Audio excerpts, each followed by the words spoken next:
I had everything I was told I should want. The luxury apartment, the latest gadgets, the perfect career. But every night I felt like I was drowning in my own success. Then I did the unthinkable. I gave it all away. Not because I lost it, but because I needed to find out who I was without it. This is the story of how owning nothing finally gave me everything.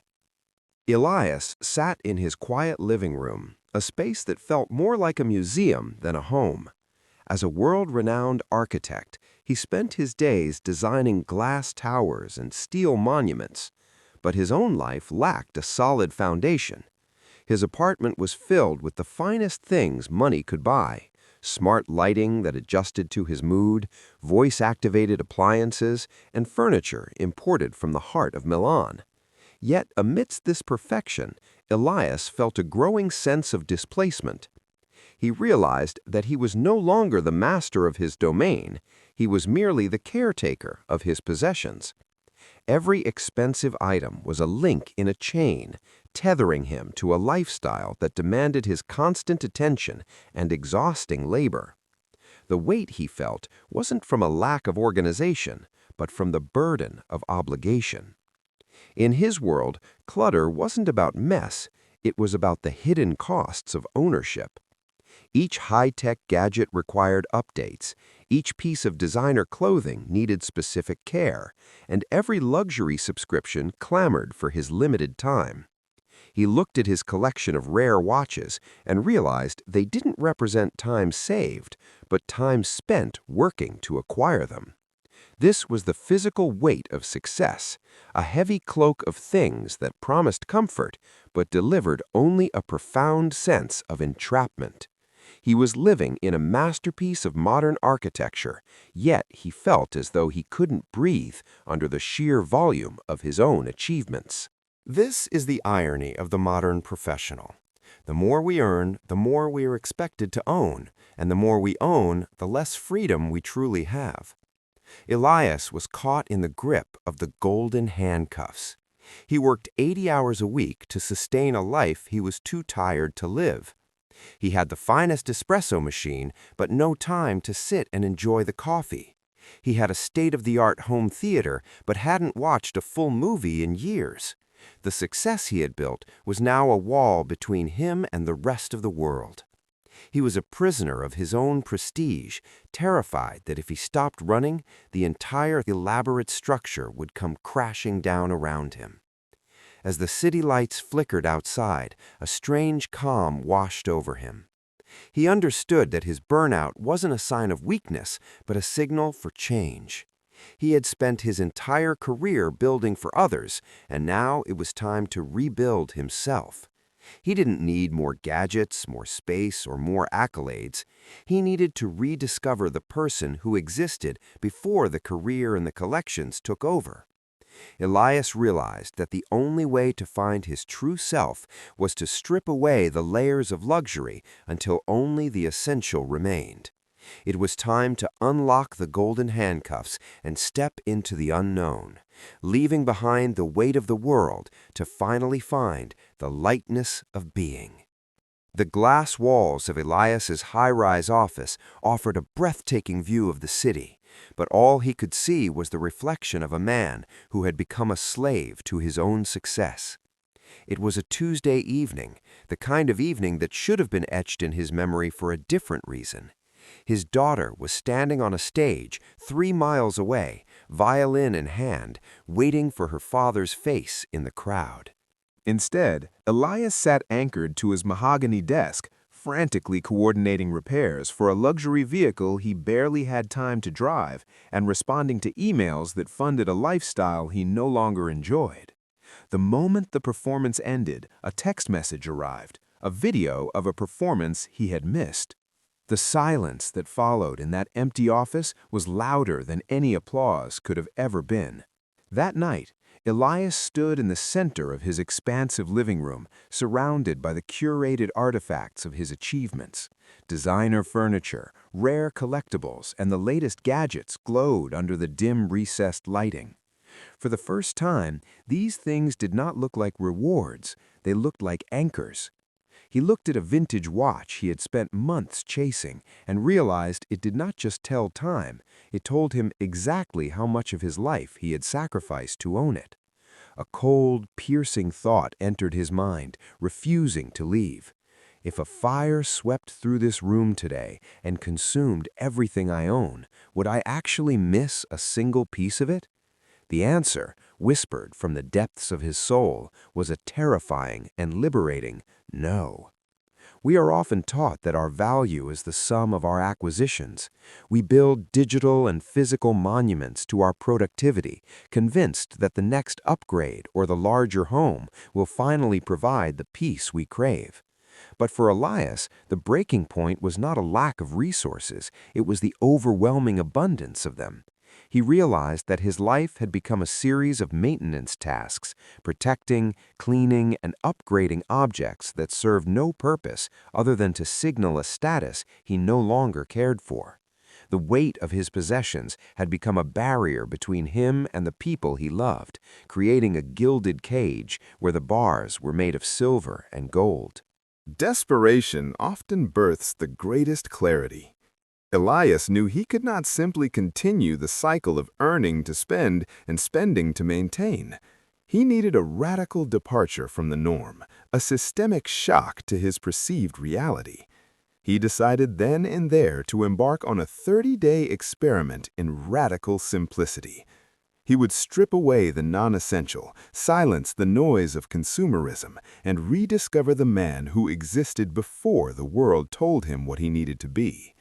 It was not just about cleaning out a closet. It was a quest to reclaim his time, his attention, and his heart. The journey toward less was about to begin, and for the first time in a decade, Elias felt he was finally moving towards something that mattered. To understand the Great Purge, one must first understand the invisible threads that bind us to our possessions. We often mistake our belongings for our biography. That old coat isn't just fabric, it is the memory of a cold winter night when you felt most alive.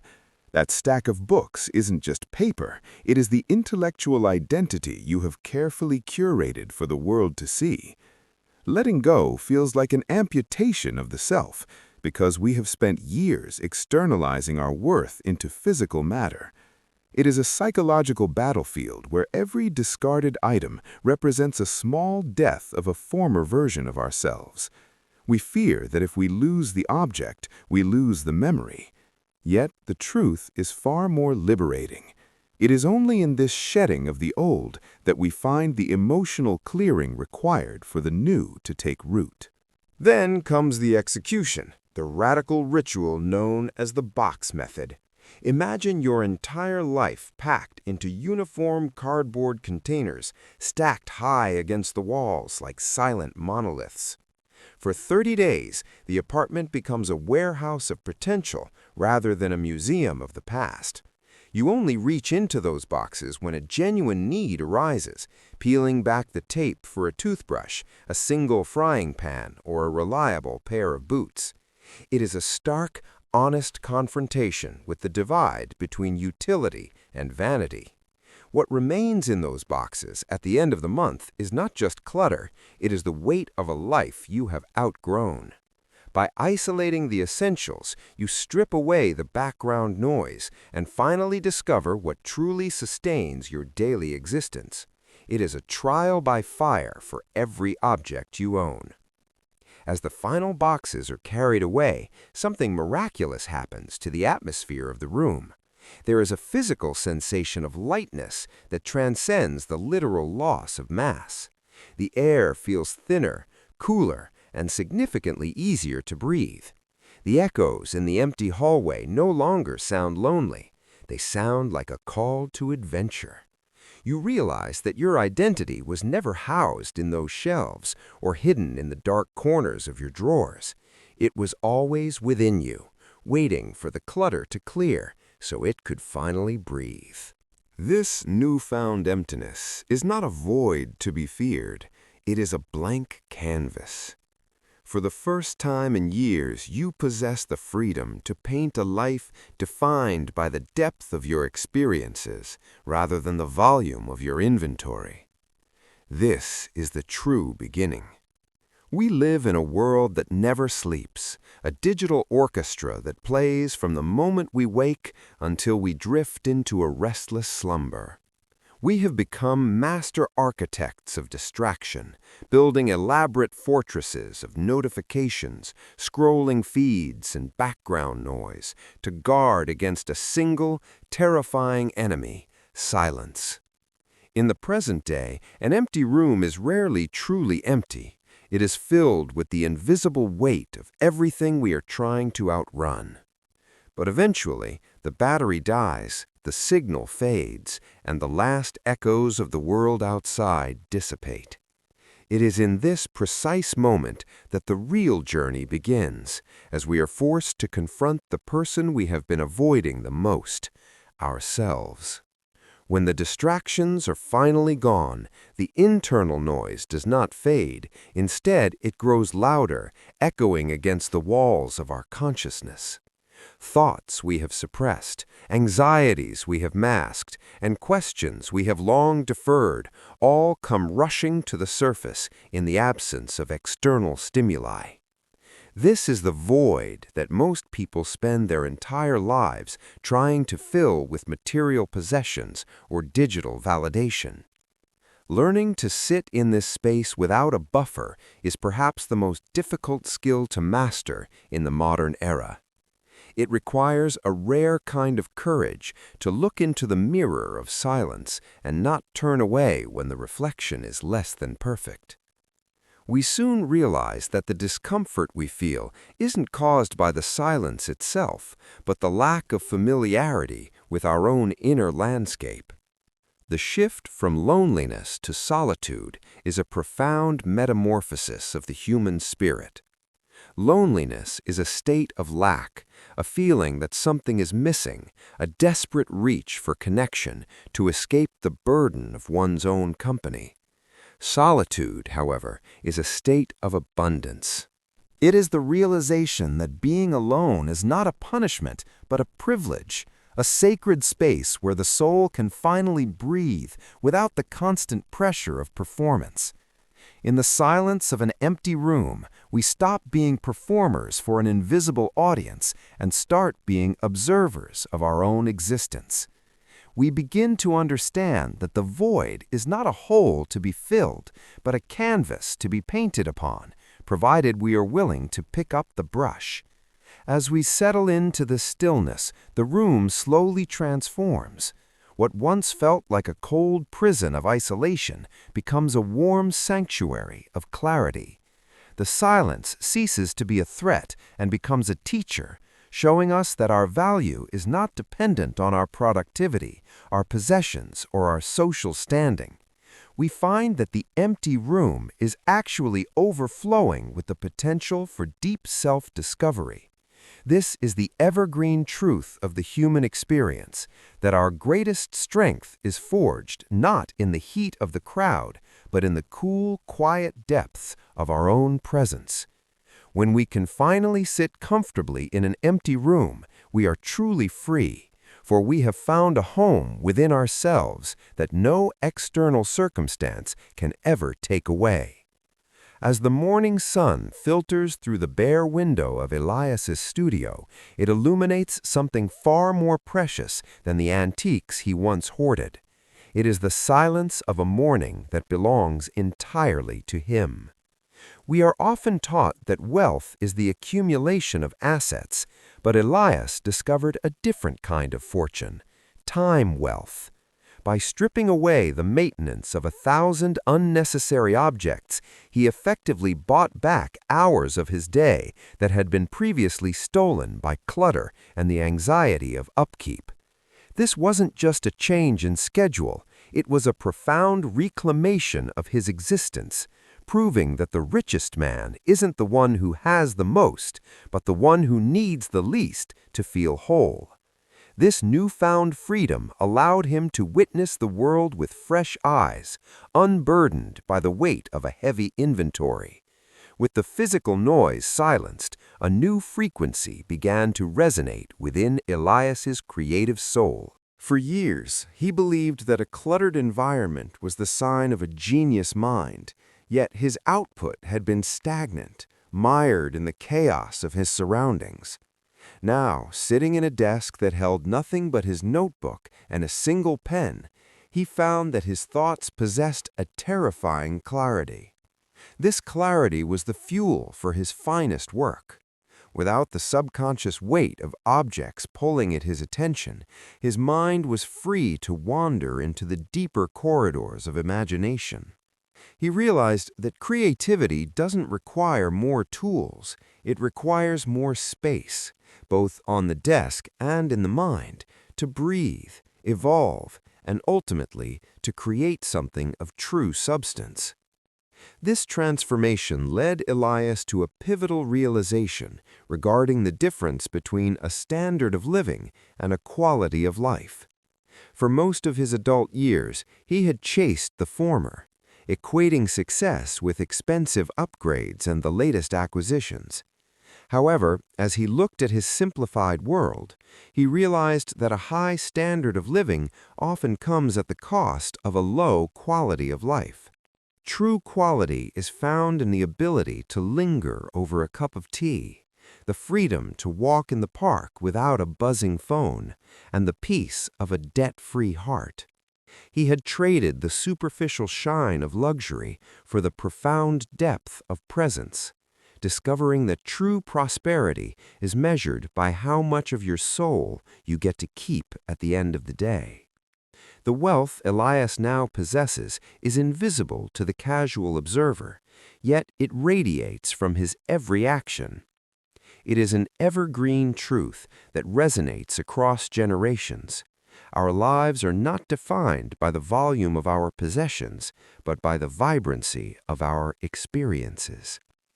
As we watch Elias move through his day with intentionality, we are reminded that minimalism isn't about lack.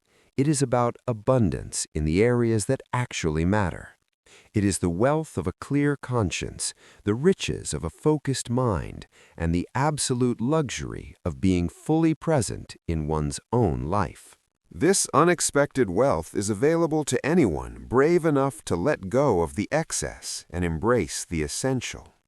Today, the silence in his home is no longer empty, it is full. The most profound shift didn't happen in his closets or on his shelves, but in the quiet spaces between his thoughts. Before this journey began, he was often a ghost in his own life, physically present, but mentally tethered to a digital screen or a mounting pile of forgotten obligations. Now, when he speaks to someone, he is truly there, anchored in the present. The frantic urge to check his phone or mentally inventory his to-do list has faded into the background, replaced by a calm awareness. This newfound clarity has transformed his existence into a series of intentional moments rather than a blur of distractions. It is the ultimate realization that by owning less, he has finally gained the capacity to experience everything more deeply.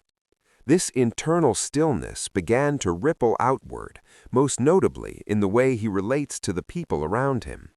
Relationships that were once maintained through the lens of convenience or superficial obligation have deepened into something far more meaningful. He found that when you stop chasing the next shiny object, you start noticing the subtle beauty in the people you already have. His conversations are no longer rushed. His listening is no longer merely a waiting period for his turn to speak. By removing the physical and mental clutter, he created a sanctuary where others feel seen and heard. This is perhaps the greatest gift of his transformation, the ability to offer his undivided attention, which is the rarest and most valuable currency in the modern world. Beyond the emotional landscape, the ripple effect touched the very foundation of his daily survival, his finances, and his footprint on the earth. Intentional consumption replaced the impulsive dopamine hits of retail therapy. He realized that every purchase is a trade-off, a silent contract where he barters hours of his life for an object that will eventually turn to dust. Financial freedom didn't come from a sudden windfall, but from the quiet cessation of unnecessary spending. This shift also brought a sense of environmental peace, knowing that his life is no longer a conveyor belt of waste. He has moved from being a passive consumer to an active curator of his environment, choosing quality over quantity and longevity over passing trends. However, he is careful to remind himself that minimalism is not a religion with rigid dogmas or a cold, aesthetic prison. It is simply a tool, a compass designed to point him back toward his own values whenever he feels lost. There is no correct number of items to own, nor is there a trophy for the emptiest room in the neighborhood. Instead, he has found his personal sweet spot, a delicate balance where everything he owns serves a purpose or sparks genuine joy. This is the ultimate form of maturity, the ability to define enough for oneself without looking at a neighbor's yard or a social media feed. His journey isn't about the act of deprivation. It is about the radical pursuit of essentialism in an age of overwhelming excess. As he looks toward the future, he understands that the journey of simplification is never truly finished. It is a daily practice, a constant pruning of the garden to allow the most important flowers to bloom. The ripple effect of his choices continues to expand, influencing his work, his health, and even the way he dreams about what is possible.